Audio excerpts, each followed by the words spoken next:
Hello all, welcome to Up The Poshcast, the Poshcast made by the fans for the fans. Grab yourself a drink, put your feet up and listen in. And by the way, there could be some strong language. Welcome back, Posh fans. Peterborough United won 3-0 against promotion-chasing Charlton Athletic at home today. I'm delighted to be joined tonight by Ashley, Dell, Max, Charlie, me, Harry. Before we get into the game, we have, for the first time, an Up The Poshcast ticket giveaway. We will be giving away, in association with Prime Vehicle Sales, 2 pairs of tickets to the next derby game, the Northampton game at home on Saturday, 5th of April. To enter for these 2 pairs of tickets, you just need to do a few things, and the information for this will also go out on X and on Instagram later, but you just simply need to follow us on X and or Instagram, follow us on YouTube, or sorry, I should say subscribe to us on YouTube, and make sure that you also follow Prime Vehicle Sales, which is at Prime Vehicle Sales. As I say, all the information will be on the socials afterwards. And with that being said, Ashley, please give us your take on the Charlton game today.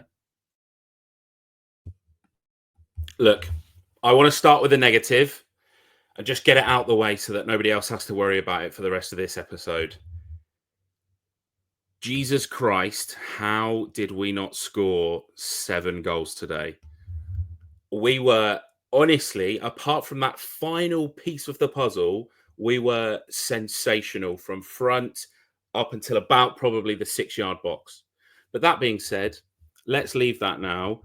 Oh my goodness, Peterborough United are back. I enjoyed the minute that we kicked off. Charlton had their small spells of dominance, first 10 of the first 10 of the second half. But other than that, I thought that we were just all over them. I know that the stats don't always show that, but it was one of those ones where I felt confident that we were going to take the 3 points. I didn't think that we were going to lose. Everybody was just. It's hard to sort of picture that this team is the same team that lost at Charlton 7 weeks ago, and then since then it's just been a complete and utter revolution from the football team. And look, yeah, as I say, absolutely delighted.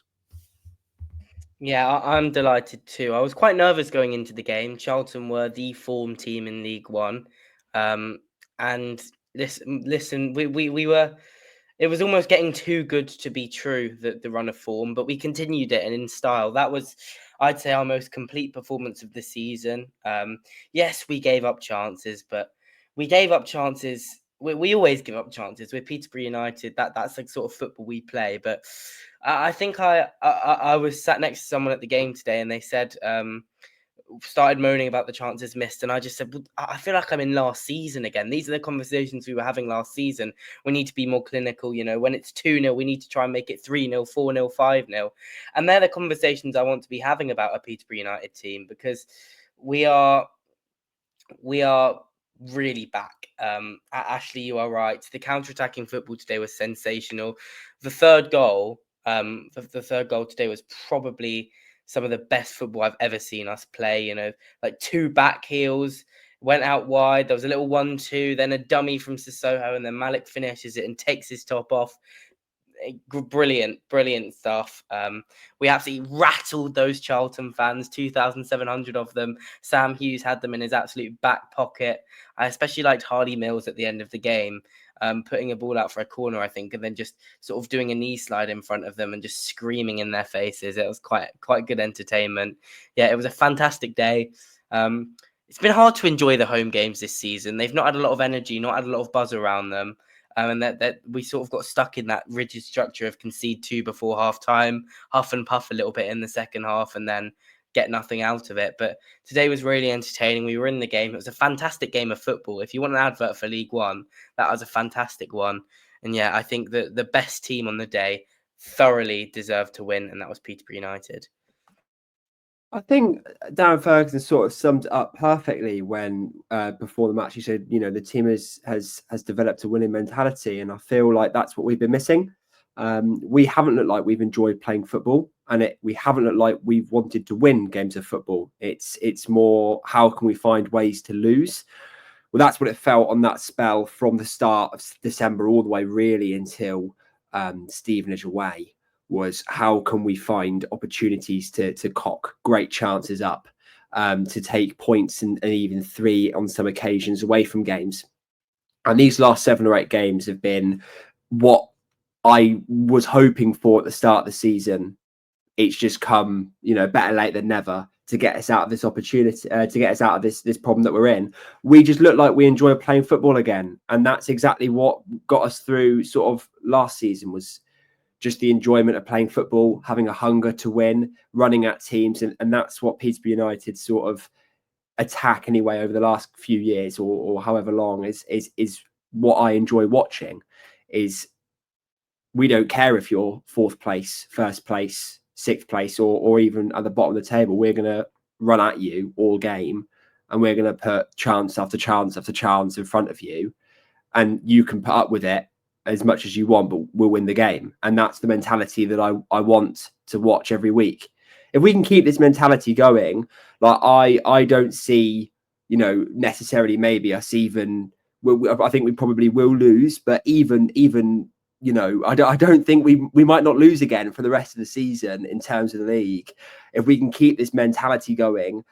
Look, Charlton are on form. They're one of the best teams in the league, and we've just absolutely schooled them at home, a place that we've struggled more than anything.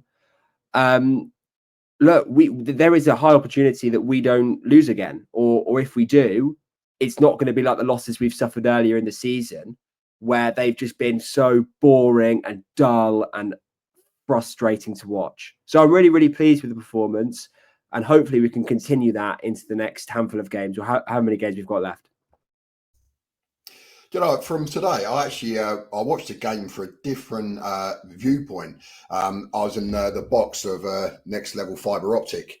Nice little plug there. Who have just opened up a gym in where is it, in Yaxley? So get yourself down there. But yeah, no, thanks for the hospitality. It's very nice.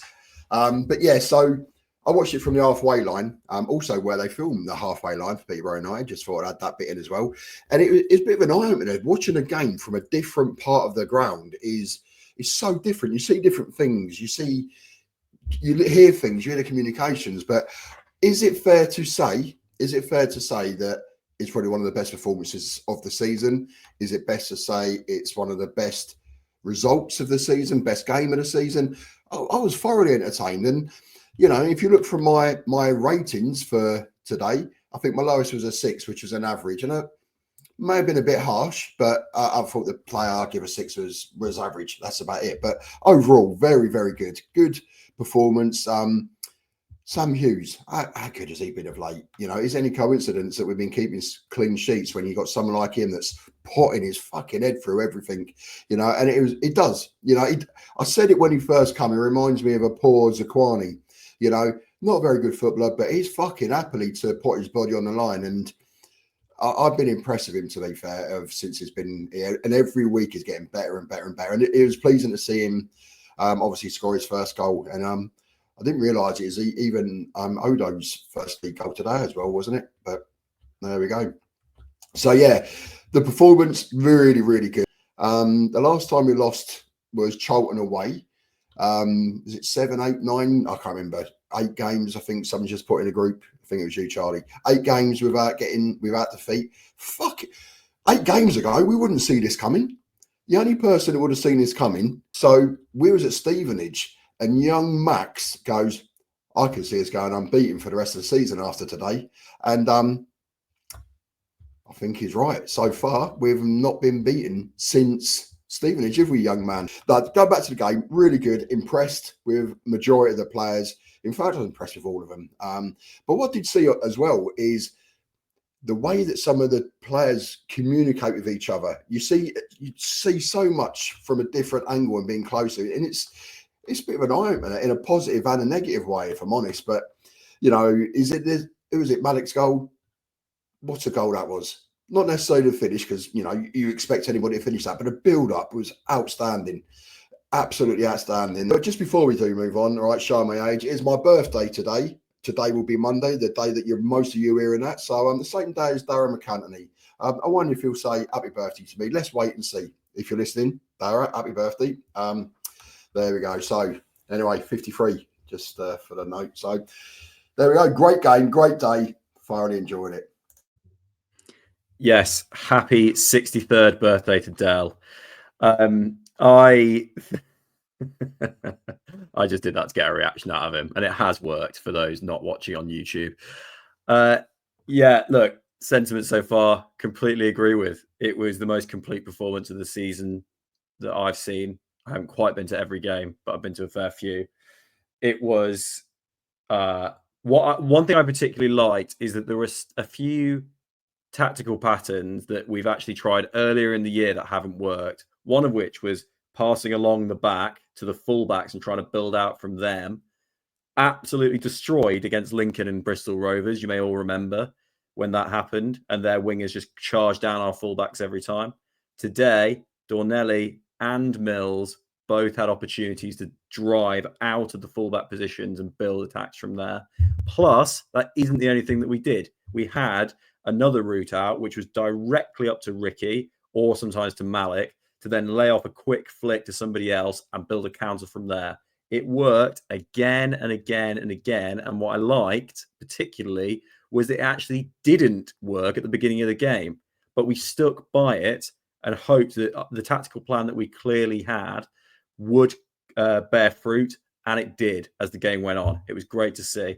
Always helps when the first goal is fundamentally from a set piece, even if it's going to be one of the most unusual set piece goals you'll ever see. But and that allowed us to then impress on them a bit more because they were coming at us a bit harder. But yeah, the commitment to a specific plan by everyone today was absolutely great to see, and for it to actually be executed to a high level. Because, as I've said before, and as I just said, there's been times where we've had a plan earlier this year that hasn't been executed well, and that's sometimes the worst thing to see, because it means you worry that the players aren't up to the standard to do what Fergie wants, and I think they've completely dispelled all the demons about that now. Yeah, really, really happy. Yeah, it's just so good to be happy again. And when I think about sort of the performances, all these clean sheets are just so surprising, but also kind of convincing at the same time. Like Jed Steer at the back has ultimately been a revelation since he's come back into the team after the window closed.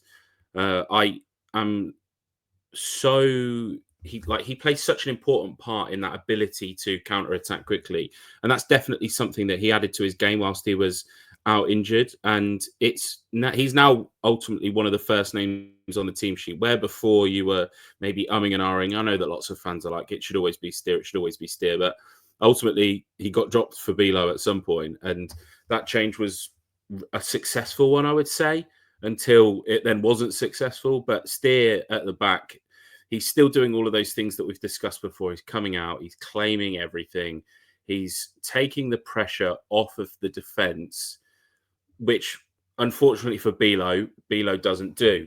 And when you have that player that is so confident to come out to the penalty spot and claim the ball, knows what he's doing with his feet, knows the right pass, knows when to take the pressure, knows when to absorb it, it's such a relief that we have that goalkeeper at the back, and that it's another high scoring performance from him. He's tied for man of the match, and we've had to vote on it this week. So yeah, look, Jed Steer, absolutely fantastic.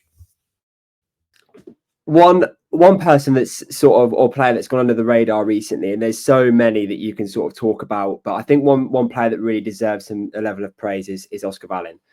Brought him in the summer and he came in, and I don't think he really impressed anybody. There was a few glimpses of a talented centre back, not one that hit the ground running, I don't think. Obviously acclimatizing to a new league, having come from abroad. is never easy. And, you know, I sort of preached at the start of the season, give him time. You know, all the players needed to have time. And in the end, I think time sort of ran out considering where we were in the league. And since him and Hughes are like building this partnership, they have been immense. Both of them have been absolutely immense. Sometimes, you know, obviously there's the odd shake with Valin, and I think that's something that's going to happen for the remainder of the season. But he doesn't look like he's got a massive clangor in him at the moment, you know, like we were seeing earlier on the season. I just think it's been such a breath of fresh air. And as Del said earlier, sort of to extend on his point, you know, keeping all these clean sheets, having Hughes brought in, it was such a great bit of business. But I think Valin is really showing why we spent so much money on him in the summer, because he's come in and done a job really, really well. So I'm really pleased that we've got him at the back at the moment. And also, I didn't realize, like, just watching him, he is actually like relatively quick, I think anyway. And like his pacing was blistering. No, but like as in, like, I didn't realize that he was as quick as he is. Like, you know, when sort of like you're watching the games and like you're not really paying attention, like when you really look at it, he is really quick. Max, this has been his redeeming factor for the season, is that he's managed to recover himself and get back because of how quick he is. Yes, and that is why it's so good. That's why it's so good. Just say you don't watch the games. It's fine, Max. Oh, okay. All right. Look, okay. All I'm going to say is that I'm really happy that Valin has hit form, and you know, he might be the Flash, but that doesn't matter because he's unreal, and I'm really happy that they both hit form, and especially for him, it must be really, really good to sort of hit that rich vein of it. Yeah, well, I mean, I want to talk about Sam Hughes, and something I've noticed today, which I don't know if you've picked up on, is he's really good at winning headers. He's actually pretty decent at it. No, I think, listen, there's been a great partnership between Hughes and Wallin formed. They've played together. I don't want to copy Lotz's stat and steal it, but he posted on Twitter today that since they've played together in a partnership, we've had 4 wins, 3 draws, 0 losses, 4 clean sheets, and only 3 goals conceded, which is actually mental. That is a very, very good record. That is, I mean, that's not just that is exemplary. That is like top end League One defending. That is a challenging team. Yeah, fantastic partnership. I do really want to compliment Sam Hughes, and I know we sort of talk about him every week, pretty much because he's been the difference maker since he's come in. But he wore the captain's armband today, and he is an absolute leader. He is a warrior. I don't think I've ever seen someone, you know, win as many headers as he does. It is utterly ridiculous. He seems to always be in the right position. He's very rarely drawn out. He is so good at sort of making up for what Wallin lacks in terms of Wallin goes wandering sometimes and Hughes draws him back in or draws a midfielder in to help him. He doesn't leave us short-staffed at the back. And I think something that Harry and I spoke about today was that actually I don't subscribe to the view that he's not as cultured and not as good on the ball as our other centre backs. I actually think he has got something on the ball. So he's got a very good ability to sort of he can find that channel from central defender to Ricky quite a lot low.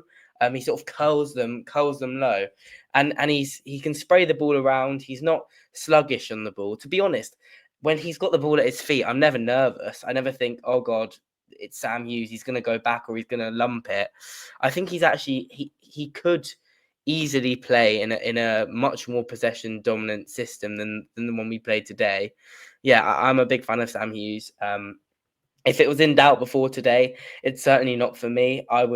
He'd be probably up there with my number 1 centre back targets for us this summer, if we can get him back on a permanent deal. And when you look at our January transfer window, which to me is probably one of our most successful, most impactful transfer windows ever, full stop. When you look at the improvement that it's made to us, he is probably, him and Erdan are the shining lights of that. They've been fantastic. And yeah, he deserves all the plaudits he's going to get. He's so likable. He's the kind of guy that you feel like if anyone was picking on one of our younger players, he would be right there defending them. He's got that sort of psycho look about him, which I think you need in a centre back. He looks like he just loves the art of defending. And yeah, he has been absolutely superb for us. Absolutely fantastic again today. Got his goal, which was thoroughly deserved. Yeah, Sam Hughes, take a bow, son. Yeah, I agree, Charlie. And I do think that there probably were some questions over his passing, but it was maybe getting to know who's around him and the players that he's playing alongside. And actually, although he's experienced, he's still only 27 years old, and he's still got that opportunity to learn and develop. And we talk about how good is our coaching and how good is our development of players. I think that this shows that he has become so much more comfortable in the way that Peterborough United play, whereas initially he wasn't. I would say I think that's probably a fair comment. He came in to do a job, and that was to win headers and stop the ball going in the back of the net. He's done that. And now that we're now able to maybe focus on, and this comes when you sort of have the ability to not play games, is that he can work on those technical abilities. And like you say, I think the bloke's an absolute fucking nutcase. He scored a goal. Which side am I? He scored a goal, and that's the face that he's pulled. Like, not a sheer bit of joy in that face after putting us 1-0 up. And ultimately, I think that is something that we need. And like you say, I agree. I think that he's somebody that we probably need to be looking to sign in the summer.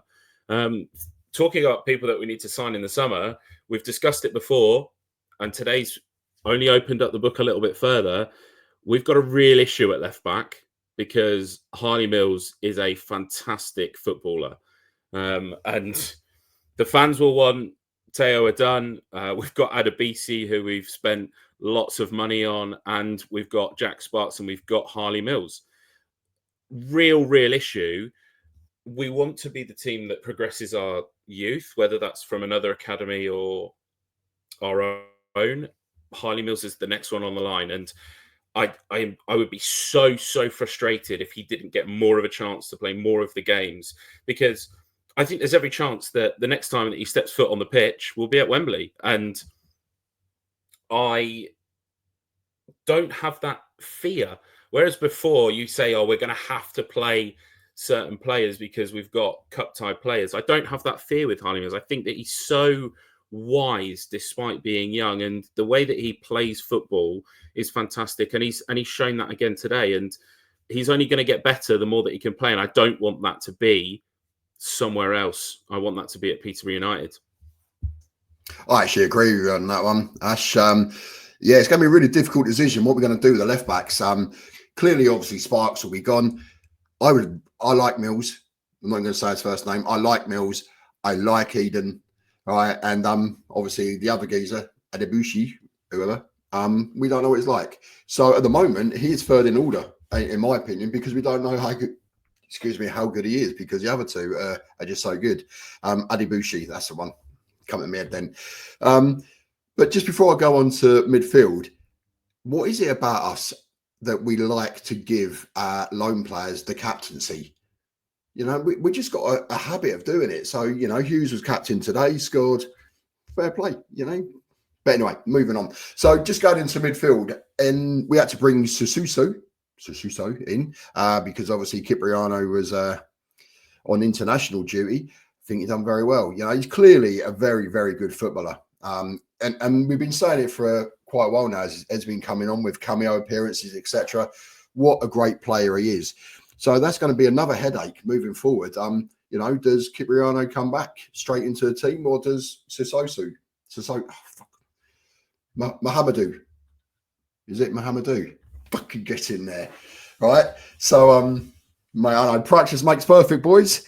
So you know, does he start? Who knows? But what is encouraging to see is that we're now having to make decisions about who plays in what position, rather than who have we got that can play in this position? You know, because the injuries are not as frequent, and you know, it's great to see. And Colin's had another fantastic game, to be fair. So from a midfield point of view, it just everything sort of clicked today, didn't it? Do you know what I mean? But yeah, we've definitely got some headaches coming up with the older who's playing here, who's going to be playing there next week. So if anybody does the old fan hub, pick your team. Yeah, good luck with it, because it ain't as easy as it used to be. Yeah, really good from the midfielders today. For me, focusing on the forwards, I thought it was a really interesting performance from both Ricky and Malik in terms of there being so many good things.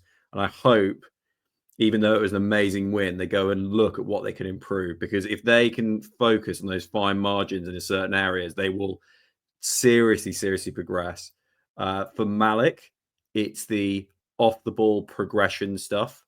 So being available to Harley or being available to Dornelli, there were moments where he was a bit too advanced, in my opinion. And what I'd say is there were multiple times during the game today that the entire centre circle was empty.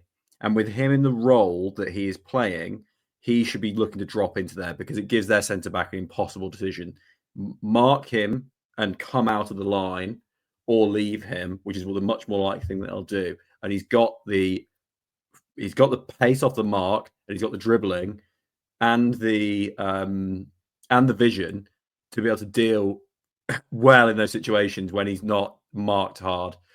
This is a minor point, because I thought Malik played very, very well today with the ball. Also, my point I just made is not about a lack of commitment, right? It was more about a bit of on-pitch intelligence, because his commitment was fantastic. There were times today where he came back and defended. For Ricky, he was clearly told to do quick one layoff touches all throughout, and that was what he was trying to do as part of the counter-attacks, and they worked multiple times. But early on, we saw times where it was a little bit scattergun. It's just hope the flick goes somewhere and lands at a player's feet, and sometimes doesn't. I'd love to see from him, knowing his own body position, how hard he's being pressed. Can he get the flick away exactly where he wants to? And if he isn't set in the way he wants to be, that he takes that touch anyway.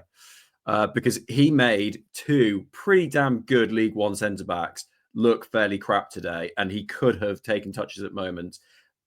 No better illustrated than the first goal, where he took two touches prior to then doing a reverse pass to Malik, which led to Malik's excellent spray out to Odo, who then buried it perfectly. This is not to criticize them. It's to say you played really, really well. You both dropped 8, 9 out of 10 performances. Here's what could have made it a 10. If you focus on those things, guys, you're going to be part of a team. Let's be honest, Ricky probably won't be here, but for Malik anyway, especially, you'll be part of a potentially promotion-winning team next year if you can step up in those areas. I agree, Harry. I love Malik Mothersill. I love the fact that he just ignores all of the criticism. He takes it and he bundles it up into this big ball and utilizes it, and hopefully makes himself better. Today was that performance where it concerns me that we don't have him tied into a longer contract. I know that John has mentioned it on Twitter today. It concerns me that we're getting to that sort of period where you're then hoping that the player loves Peterborough United enough that they want to sign a contract for a longer period of time. There were times where he's so frustrating, like we had with Ricky last season, and he should have probably scored a hat-trick today, and I'm sure that he knows that. But for him to get that goal at the end and to have played such an important part in the second goal, in Odo's goal, look, it's massively enjoyable. And somebody else that plays a key part in that is Kwame Poku. He's not there in full capacity, I don't think, yet. He looked a little bit tired towards the start of the second half, but he showed that moment of just quality. I don't think that there's many players in League One that could have just put that ball basically on a plate for Sam Hughes to put the ball into the back of the net, and to have somebody like that at your disposal is ideal in this scenario, because there are moments where you just need quality, and he shows that. And that's what, look, I don't want to say the same things over and over again. But Peterborough United is all about scoring goals, and today was finally that day where we scored 3. We should have scored 7, and it was just great to have Peterborough United back at London Road again. Yeah, it did seem that every time we went forward, we was creating an opportunity to score, and it did look like, I say the old days. It's only beginning of the season where we were just banging the goals in for fun, and it started to look like the Peterborough of old going forward, which is great to see.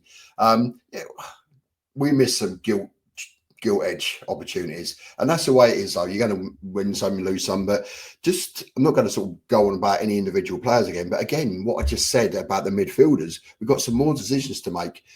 Brad was out with he felt his hip. Did you, Brad? There's a bit of thrust in action there, was it? How else do you hurt your hip? Seriously, how else? I have no idea, but so he's out with a hip injury or whatever it may be, and then because he didn't deserve to be dropped if he was fit. I don't know, but so again, who starts? Who starts next week at Reading if the game goes ahead? That is obviously with what's happening at Reading, but so it's another headache. So it's great to have all of these players available that that are available to be picked and to play in our team. It's good to see, and I'm liking it. I mean, I'm enjoying watching Peterborough at the moment. I think it's safe to say we're away from the sort of relegation, possibly, but let's just keep enjoying the game and, keep creating these chances, because we are going to click. And, we could have battered Charlton today, and on another day, we would have battered Charlton, even though it's 3-0. We would have battered them as in the scoreline, because that was awful. Just on that, I did put a little stat in, but and I didn't make it up. That's the heaviest defeat for Charlton since Ipswich beat him early 2023, I believe it was. So, they're no fools. They don't concede too many goals. And the fact we put 3 past them, and let's be honest, it could have been 5, 6, 7 without a shadow of a doubt. So great day, great information, great, a good performance all round, excellent. So yeah, hopefully next week's just as good. Yeah, I'm with you completely, Dale. I thought it was an excellent performance, and I feel like I've sort of ended up being on probably the more positive side about Malik Mothersill now, because he's who I sort of want to touch on. I'm really enjoying him in this new role. I think it's clear that, first of all, it's clear that he's been to the gym. That's something that's really obvious now. He's shrugging players off a lot easier than he was before. He was a bit lightweight when he joined us last season. I think that was one of the issues. But in the 10, he's having to do a lot of dribbling, and I can see it. In making the effect in his game. Obviously, he's missing chances. I felt I could feel the archaism of the Malik slander days sort of rising inside me when he missed that second chance from about 5 yards out. But I think he's adapting very well to his new role. I think it's his best position, the best I've seen him. I think off the left he was good, but he sometimes didn't have the impact on games that we would want. He's making good decisions now most of the time, probably 8-9 times out of 10 he's picking the right pass. He's got the sort of that star factor that you need in a number 10. And I think it's 18 contributions this season, which is very impressive. He's now overtaken Poku, obviously, as our top scorer for the season. I'm going from slandering him to saying that if he carries on at this rate, he does have a genuine chance for player of the season, I think. We'll see how it goes. But another excellent performance for him today.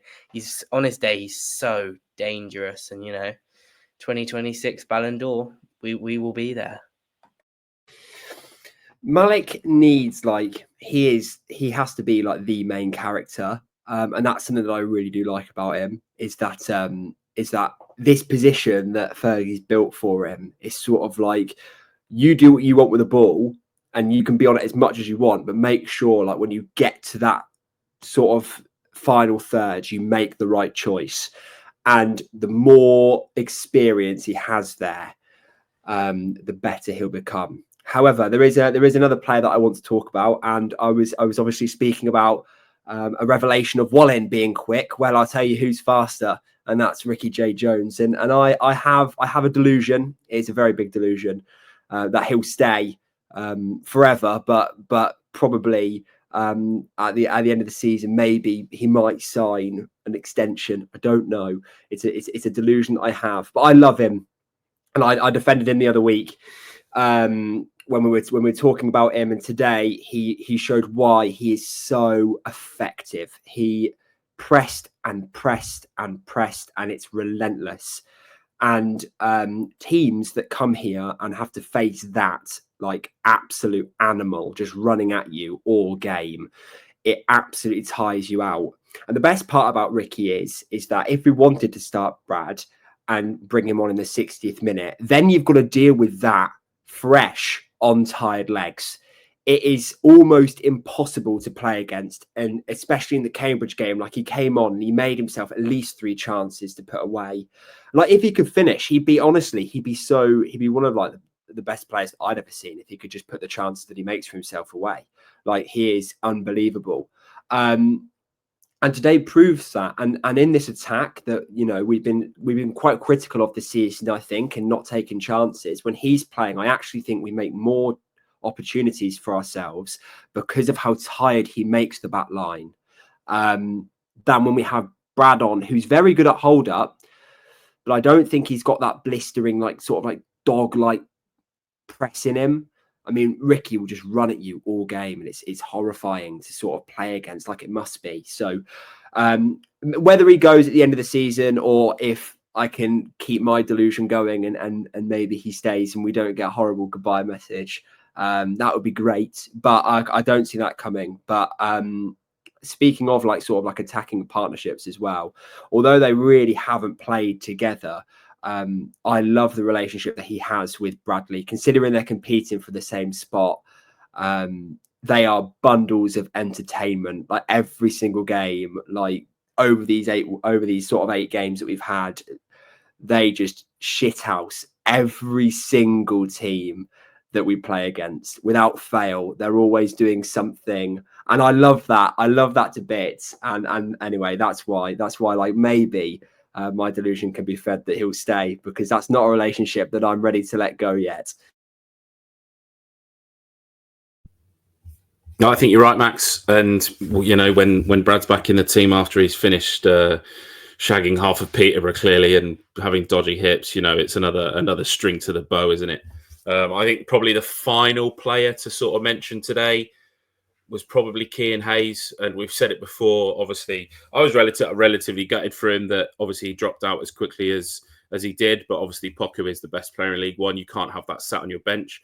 But again, it's another really good 30-minute stint from Kean Hayes. And look, I didn't think that Charlton were all that good at the back. I thought that their centre backs all looked like donkeys.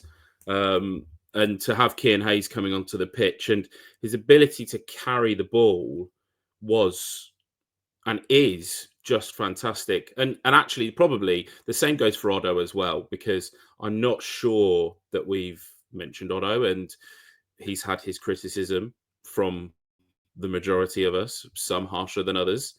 But the pair of them are perfect, and that it now looks like they're going to be ready for next season, which is what you want, isn't it? And maybe they were exposed to Peterborough United a little bit too much, a little bit too soon. Now that they are now comfortable, look, I think that we're gearing ourselves up nicely to have a real good push next season, and really show League One that Peterborough United are back. And I think that we're already doing that. Is that Charlton walked up today, they thought that we were going to be pushovers. Inside 3 minutes, Lloyd Jones was spinning around on the floor like an absolute twat, got booked, and then was ultimately on strings for the rest of the game. Thank you, Lloyd Jones, for another absolutely disastrous performance at London Road. Not quite as good as an own goal that you scored for Cambridge, but, you know, we'll take the 3 points again today. Thank you. All right. A couple of other things we want to mention on this pod today. The club has announced a update to the brand evolution, and we'll also be going on to the Reading game preview. But for now, the brand evolution update, the club put out a tweet with a new survey following off the back of the first one. So inviting fans to to fill it out with, I suppose, a bit more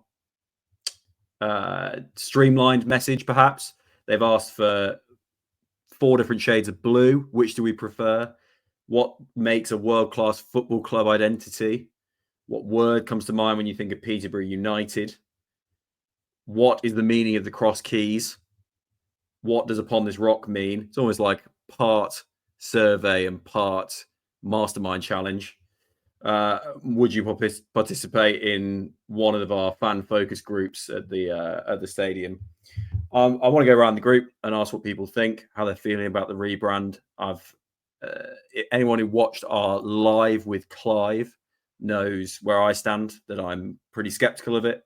I'm possibly not the best person to speak on that, and it's maybe better for some people who are more embracing on the pod to give some positive ideas about it. I will come to Ash first. I am full of positivity when it comes to the rebrand. I am ready for a new badge and a new era of Peterborough United.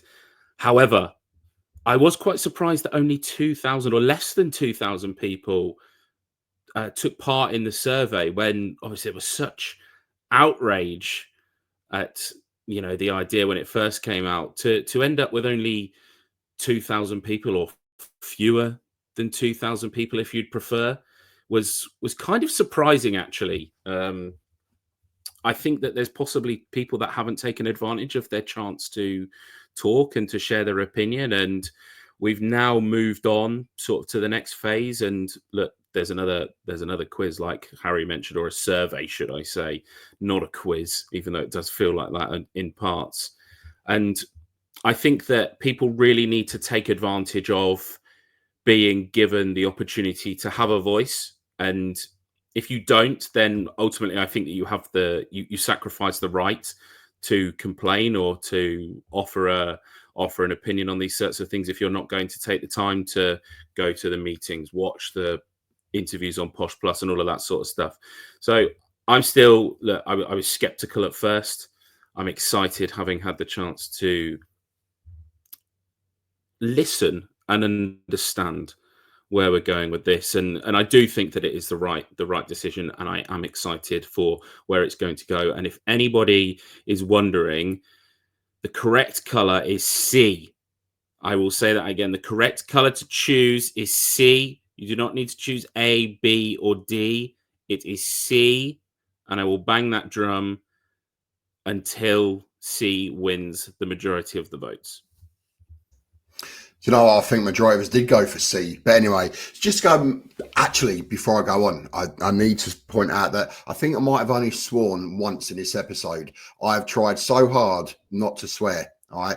And this is based, because we are a podcast by the fans, for the fans, and that. And a comment's been made that I have a foul mouth. I can't help it. That's me. But I've tried really, really hard just for you, Nigel. Appreciate your comments, so I'm trying, okay? Hopefully you'll give me a bit of a positive feedback this time. Anyway, any more swearing, it will be edited out for today only. But anyway, just going back to the survey, I think I'm not too sure about some of the questions that I was asking us if we knew the answers for. Yeah, we know that a lot of it is to do with Bibles and religious or whatever. I don't care. I don't care what it's related to. It's more the fact that the cross keys is what I associate with Peterborough United. I don't associate it with the Jesus coming in, whatever.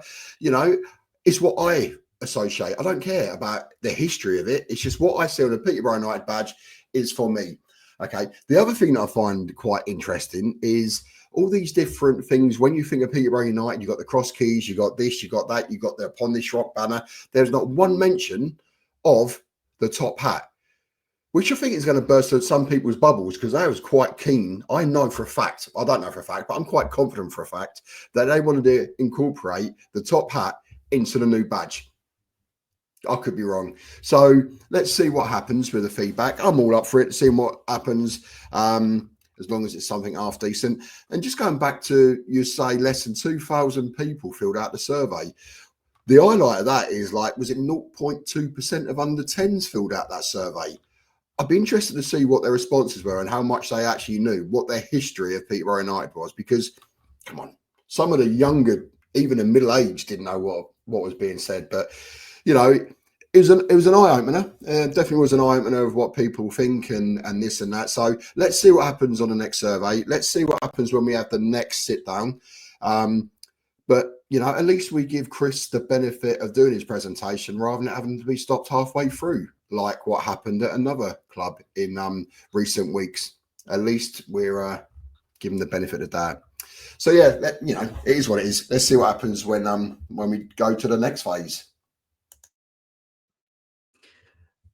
As I say, I won't go on too long about this because I don't know if I can add that much positivity. I still think there is a big lack of focus in the words. I mean, we're talking about what do you associate with Peterborough United? Youthful, progressive, forward-looking. Firstly, what's the difference between progressive and forward-looking exactly? Like, can you define both or either? How are you incorporating them into a badge? We might be youthful right now, but one manager down the line and we might be having 10, 30-year-olds in the door. Like, this stuff is so, it's either very transient and just is to do with the flavor of the day, or it's really poorly defined. And I said this to Clive at the time about his original progressive, inclusive, and dynamic, that these words don't mean a lot. I wasn't convinced that he gave me any real distinctive answers on any of them.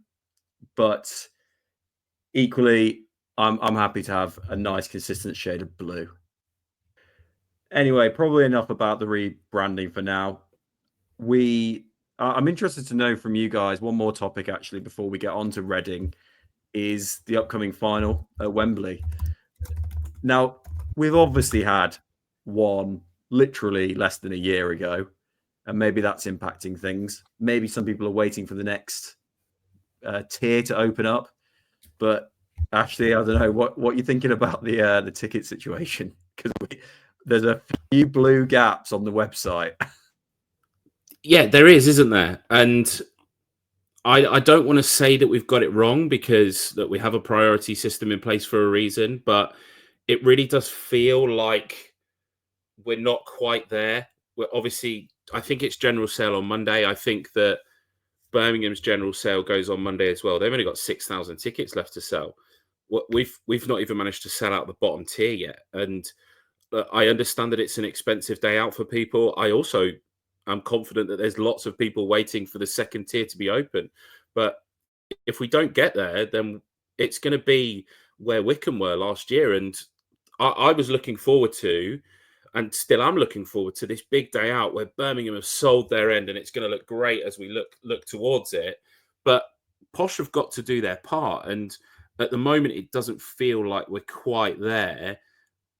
There's got to be a reason for that. I'm hoping that come Monday morning, it's general sale. Everybody that's only got an account and doesn't have the points gets the chance to buy the tickets, and we buy loads of tickets, and then we open up the second tier, or block by block in the second tier. But at the moment, it looks like it's just sort of something to sort of be a nothing game. And that would be disappointing for me, because I don't think that anybody should turn down the chance to go and watch their team play at Wembley, because you don't ever know when the next one is going to be. Yeah, it's a weird one, isn't it? I mean, I've actually just got the article up from last year, and I don't know why did we start at 1,000 points this year for priority ticket sales. That's so weird. Last year, obviously, we started at like 230, and that was absolutely fine. And everyone got tickets that wanted to get tickets in the areas that they wanted, give or take. And it was a real hype because everyone could buy their tickets at the same time. And so Wembley tickets going on sale was such an exciting thing for pretty much everyone on Peterborough United social media, because everyone could access them at the same time. And by sort of diluting that on sale day even further, it sort of removed some of the hype from the ticket sale process. Also last year, we had a lot more regular updates in terms of the sales. We were having articles on the club website when it reached like 10,000, when it reached 16,500, we got another one. Listen, the truth is we're not going to make the same numbers as we did last year. 22,000. For some people, going to watch Posh at Wembley was a bucket list thing. They've done it. They're not going to do it again. Fair enough. But I still think we should be good value for selling out the allocation, at least that we've got on sale now. And so yeah, maybe people are just waiting because they know that after the lesson of last year, they know that they don't have to rush to get their tickets. And maybe people are waiting for general sale as well. But I mean, I don't mind being a smaller club than Birmingham City. We are a smaller club than Birmingham City, a considerably smaller one. But it was a bit embarrassing for Wycombe last year when they had that little number of fans, and being outnumbered as much as it's looking like we're going to be right now isn't going to be the most fun. So let's hope for everyone that the ticket sales pick up a bit. But also, if it was just us five in the posh end and it was, us five versus 60,000 Birmingham fans, I'm sure I'd still have a great time. So I'm not going to complain. Yeah, I think there's lots of contributing factors of why the ticket sales have not been as good as what they have. Is, as you said, Charlie, the lessons of last year, everyone was rushing in to get the tickets. But nobody did not get a ticket. Everybody got the tickets, which is fine. And so people are sort of like taking a little bit more time now. And yeah, there's a different level of how many points and this. So yeah, come Monday, when they all sort of like open up for general sale, if you look, they are being sold. There was more blocks. It's not no blocks as it's sold out yet, but they're getting fewer and fewer tickets in each block. And it's getting like more white than it is blue, where all the blue dots are disappearing. So let's see what happens. Let's be positive. We're not going to take as many as last year. And also, if we look at last year, it looked like it was like loads of empty spaces, but all of a sudden it went bang, bang, bang, bang, bang. And, we had, I didn't mean to swear there. What we had is we had loads of, tickets sold very quickly. Already what will happen this time is Birmingham, you can see on the sort of templates, is Birmingham are already encroaching on our side, on our half, where they'll be overlooking some of our blocks opposite the dugout, for example. Fine, no issues with that whatsoever. What is also interesting, it was not really interesting, but it's the first time that I think I've gone to Wembley with Peterborough United, and we are the underdog, and we're playing a big team, because beforehand we've played the Darlington, we've played just sort of Stockport, Wycombe, and we've always been the bigger team. This year we are going to be the small team against the big one. And it will be good to look down the other end and see, like, was it 45,000, 50,000 blue noses, especially crying their eyes out at the end of the game when they've had their arse spanked, and Harry running around the pitch in his Aston Villa shirt. But, so overall, if we take 15,000, so be it. If we take 20,000, excellent. End of the day, those that are going to buy your ticket, get to the game, enjoy it, all right? And the form we're on at the moment, if we can keep that going, who knows? We could even beat them. Speaking of cup finals, the women's team have made the County Cup final. And just briefly, if you want to go and see a good game of football, Posh are playing Northampton at Corby Town on the 17th of April in the County Cup final. What a fantastic opportunity to get another one over the Neen Derby rivals, and hopefully the women can go on and win that cup, because it doesn't look like they're going to win the league or get themselves promoted like I think that maybe they do deserve. So yeah, if anybody gets the chance, head over there. It's Thursday the 17th, and give the girls the support that they deserve. Next Saturday, Reading away. I'm looking forward to it. There's every chance that it could be our last visit to Reading, which would be a massive shame. I don't think that anybody should be saying that they don't want to see a football club around. Look, he's clearly a very shit owner. No idea what the EFL were thinking. And ultimately, Reading have had a relatively successful season despite all of their troubles. I'm hoping that we can go there. We can get a result that we need, although we don't need it's not as urgent now. We can go there, get a result, and then back off we go. Because it'd be nice to stay unbeaten, like people have said. Maybe not for the rest of the season. I think that's a little bit optimistic. But keep the unbeaten run until at least we play Birmingham. That would be nice, wouldn't it? Yeah, I'm with you, Ash. And I mean, you sort of mentioned the Reading ownership troubles there. I'm going to tell you right now, Reading fans, there are going to be Posh fans singing, "We'll all be having a party when Reading FC die." There always is when stuff like this happens. I don't agree with that message. I will not be joining in that chant. Nobody wants to see a football club go under. Absolutely not, especially one that's steeped in footballing tradition like Reading. Listen, I hope we beat you on Saturday. But I hope you manage to beat your owner and, you managed to sort yourselves out. I know that there's a very scary looming deadline about expulsion from the EFL, which is just terrifying, really. I'd hate to be in your position. I mean, I know even when that Athletic article came out that even mentioned the word liquidation, my heart sank. So I can't imagine the turmoil you've been through, Reading fans. So our thoughts are with you.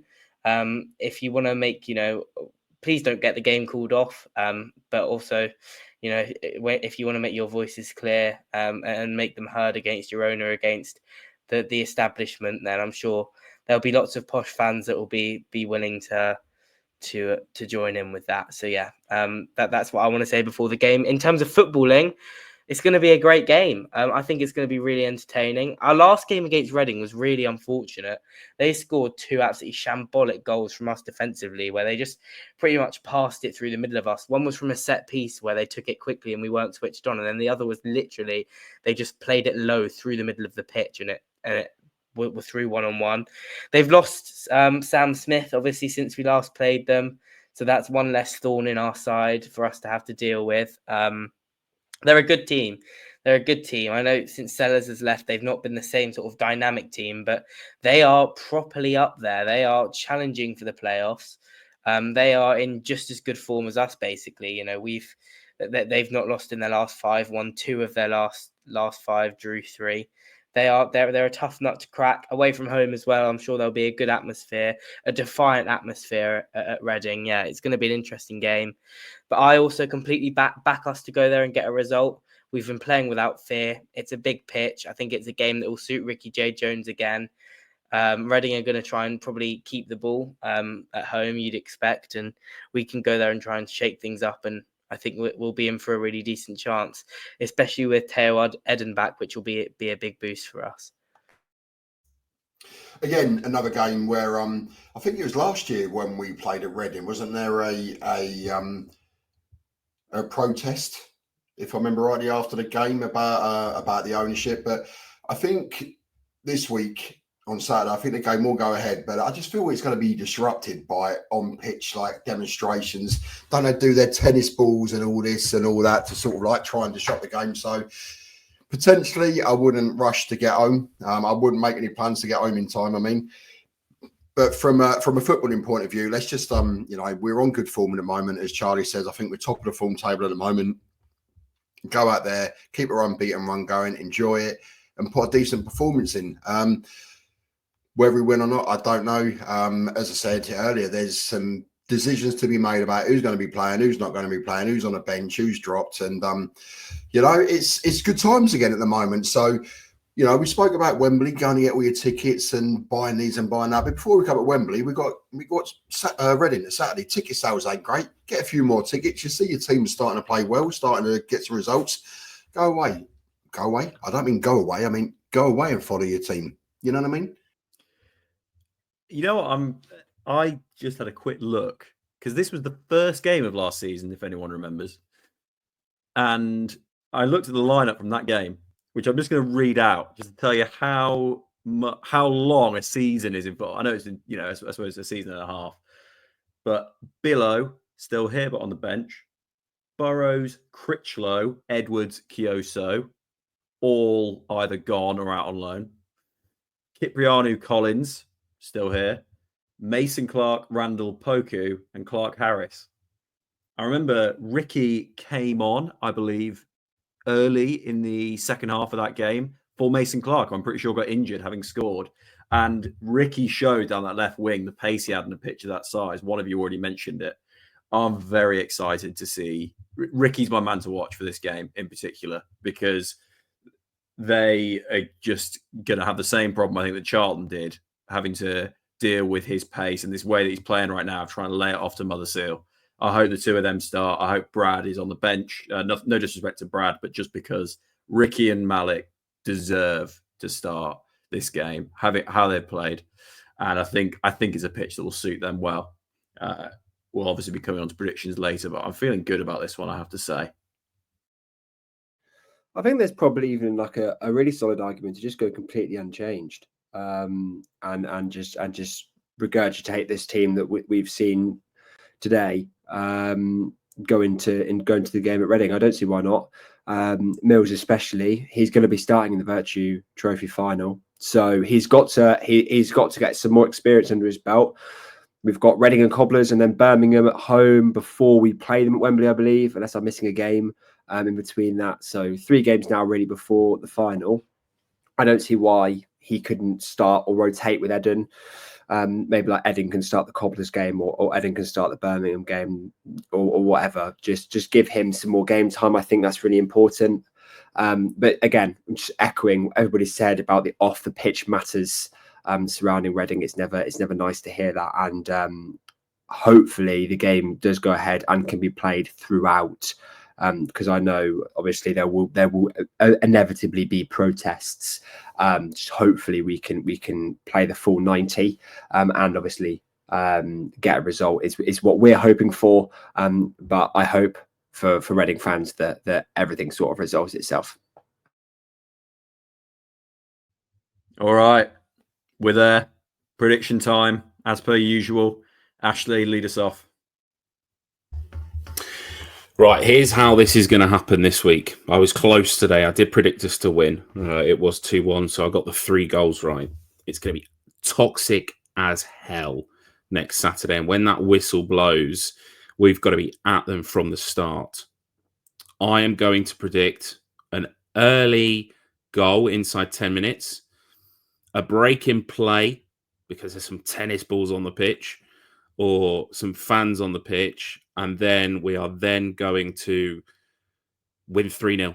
I think we're going to do it. I think we're going to keep a clean sheet. I think we're going to score more goals. I really do feel like we're back. And, look, by the time that we record this next week, I might be completely mudded again. But, yeah, I'm feeling positive. I'm feeling 3-0. I'm not going to go outrageous at 5. 3-0 Posh. Let's go same goal scorers as today. Why not? Yeah, I'm feeling good.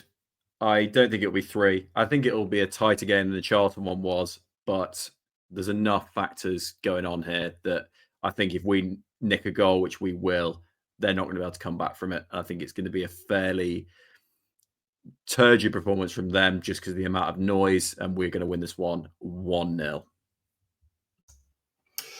It's a tough one to call, to be fair. One minute I'm thinking, are we going to batter them? Then I'm thinking, are we going to win? And then I think I'm going to batter them. At no stage do I think we're going to lose. So I think it'll be a tight one, and I'm going to go 5-1 to Peterborough. I'm going to go with 2-0. I think Kwame Poku is going to get both. And just in time for Cobblers at home so that we can tear them apart again. Yeah, I mean, Reading are 4th in League One in terms of home form. They have been very consistent at home this season. Very difficult to break down. But yeah, I think there are a lot of factors at play that are going to make it very difficult for their players next week. That said, I think we need to start the game well, because I think if Reading score early, or if their players show a sense of defiance early, then the atmosphere could be raucous and it could be very difficult to play in. But I think if we can sort of suck the life out of it, then we can harness the negativity in our favour. I'm going to go for a 3-1 Posh win. I reckon Abraham Ado is going to score. I think, when players get first goals, they often score their second quite quickly after the first. Once they sort of break the duck, they can then carry on. So I'm going to give Abraham Ado a goal. I'm going for an Oscar Walling goal from 29 yards. Like an absolute screamer. I feel like I've never seen him take a shot, and I feel like he might just do it for a laugh. And then I'll say Teo Adun is going to score in his return to the team. 3-1 Posh. All right. Thanks for that. Whatever that was, Charlie. Thank you all for listening, though. Appreciate it. As always, if you can, subscribe if you're not already on YouTube. Please like, share, comment on whatever platform that you're listening on. And once again, thank you. Up the Poshcast. Up the Poshcast. Up the Poshcast. Up the Poshcast. Thank you all for listening. Don't forget to follow us on Twitter at Up The Poshcast. Let us know your feedback. Give us any ideas for topics you would like to discuss or any questions you'd like us to answer. Up The Poshcast. What I'm quite pleased about is that whole episode, I only swore 3 fucking times. How good was that? I tried so hard. There's £1.50 in the swear jar. Fuck off.